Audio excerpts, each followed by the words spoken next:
मेरे प्यारे भाई और बहनों, मैं Ramakant Nargun, national chief coordinator NAC, आप सब लोगों को अभिनंदन करते हुए दो बात बोलना चाहता हूं। चुनाव के बाद शुरुआत से हमने बहुत ही कार्यक्रम कर रहे हैं। हर स्टेट में, हर जिले में, हर एमपी जो चुनाव के हो के आए हैं, इरेस्पेक्टिव ऑफ पार्टी, वो कांग्रेस के हो, बीजेपी के हो या अलग पार्टी को हो, उनसे मिलके हमारी ईपीएस 95 पेंशन लागू का क्या मुश्किल है, किसके वास्ते हमारी पेंशन नहीं हो रहा है, उसके वास्ते हम डिस्कस करे हैं। सब लोग ये बार हमारे साथ दिए हैं और किसी हाल में ये साल हमारी ईपीएस 95 पेंशनदारों को 7,500 पेंशन दिलाने का 100% गारंटी। इसके वास्ते आप लोग क्या करना, एक ही मेरा सलाह है, जो लोग घर में बैठ के सोचते बैठे हैं उन लोगों को जाके बताइए, आप चिंता करने का जरूरत नहीं है।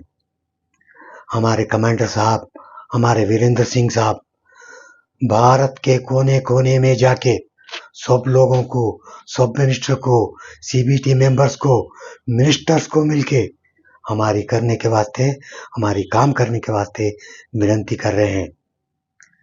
मैं भी आप लोगों को विश्वास देना चाहता हूं। आप लोग हमारे साथ दिए तो ये साल में हमारा मिनिमम पेंशन आने का 100% गारंटी। जो नेशनल एजुकेशन कमेटी आपको कार्यक्रम बोलता है वो करते जाइए। ये करने से हमको एक बल आता है, उससे समझता है कि इन लोग, हमारे लोग के साथ बहुत लोग हैं।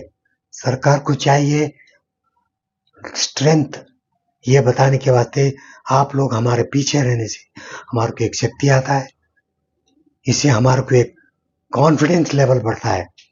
ये सोचते हुए मैं आप सब लोगों को विनती करता हूँ, जो हम कार्यक्रम बोलते हैं करते जाइए। हम आपके काम करके देने का हमारी जुम्मा।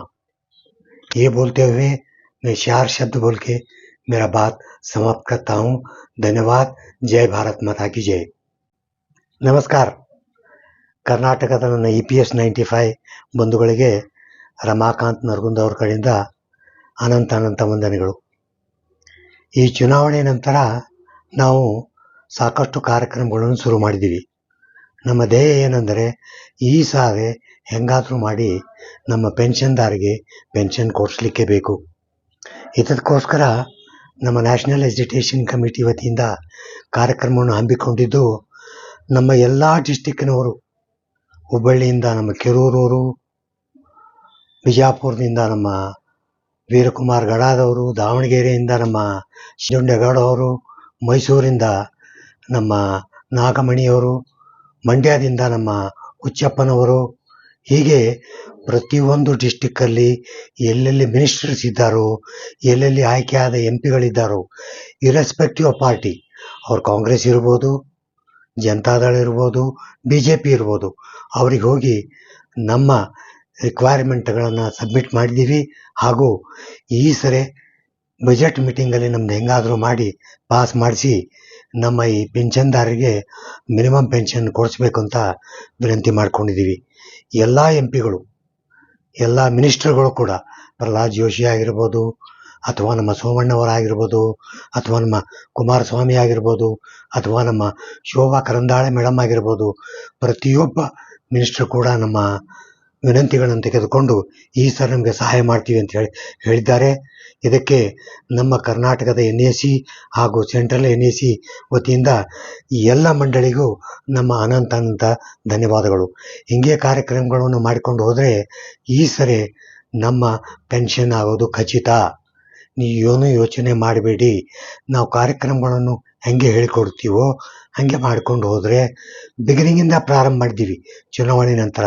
ಇದು ಒಂದು ಒಳ್ಳೆಯ ಏನು ಹೇಳಬೇಕಂದ್ರೆ ನೋಟ್, ಇದು ಒಳ್ಳೆಯ ನೋಟು.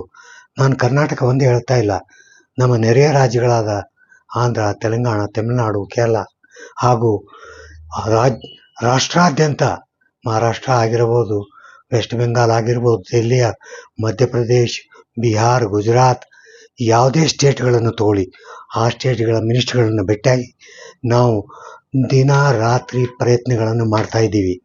ನೀವು ಏನು ಯೋಚನೆ ಮಾಡಬೇಡಿ.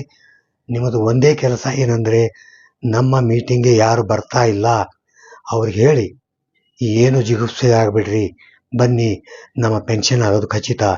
ಈ ಮಾತುಗಳೊಂದಿಗೆ ನಿಮ್ಮ ಮೇಲೆ ಭರವಸೆ ಇಟ್ಟುಕೊಂಡು ನೀವೆಲ್ಲರಿಗೂ ನನ್ನ ಮಾತುಗಳನ್ನು ತಿಳಿಸುತ್ತೀರಾ ಅಂತ ತಿಳ್ಕೊಂಡು ನನ್ನ 4 ಮಾತುಗಳನ್ನು